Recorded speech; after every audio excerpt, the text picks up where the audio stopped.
exotic, long-lasting orchid blooms to your indoor garden. These living bouquets provide months of beauty with minimal care.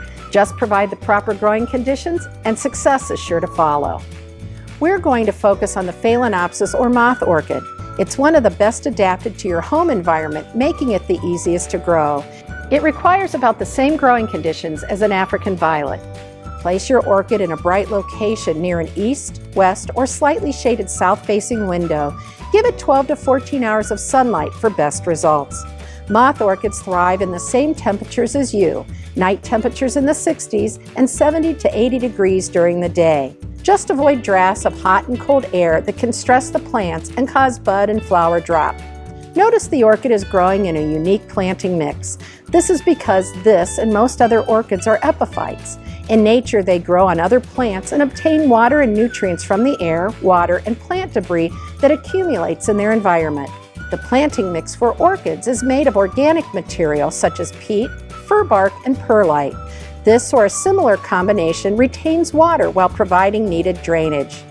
Give your orchid a good soaking about once a week with room temperature water just as a planting mix is starting to dry. Pour off any excess water that collects in the saucer. Don't allow orchids to sit in water or water too often. This can lead to root rot and death of your plant. Fertilize plants once or twice a month when the plants are actively growing but not in bloom. Use a dilute solution of orchid or balanced fertilizer like a 20-20-20 or 12-12-12 according to label directions. Further improve the environment by increasing the humidity around your plant. Group them with other orchids and indoor plants. As one plant loses moisture or transpires, the others will benefit from the increase in humidity. Plus, you'll create a beautiful display while improving the growing conditions. Or increase the humidity around your plants with gravel trays. Place pebbles in the saucer and set the pot on top of the pebbles. Allow excess water to collect in the pebbles below the pot.